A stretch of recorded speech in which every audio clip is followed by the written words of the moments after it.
എന്താടാ കാര്യം? 500 മുതലാളി. ഞങ്ങൾക്ക് ഇനി മുതലാളി മാത്രമേ ഉള്ളൂ മുതലാളി. അതെന്താ ബാക്കിയുള്ള മുതലാളിമാരെല്ലാം ചത്തോ? കാര്യം പറയടാ.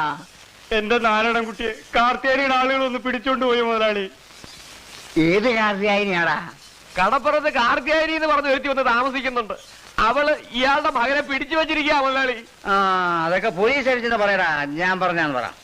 പോലീസുമായിട്ട് ഞങ്ങൾ ചെന്നതാ മുതലാളി. എന്നിട്ടും അവൾ അവനെ വിട്ടു തന്നില്ല. അത് ശരി. അപ്പോ ഈ പോലീസും പട്ടാളവും എല്ലാം തോറ്റെടുത്ത് ഞാൻ പോയി അടി കൂടണല്ലേ? എനിക്ക് മനസ്സില്ല. ഓടുന്നു. കടപ്പുറം കാർത്തിയാനിക്ക് എല്ലാ സഹായവും ചെയ്തു കൊടുക്കണത് ആ ആനപ്പാറയിലെ അച്ചമ്മയാ.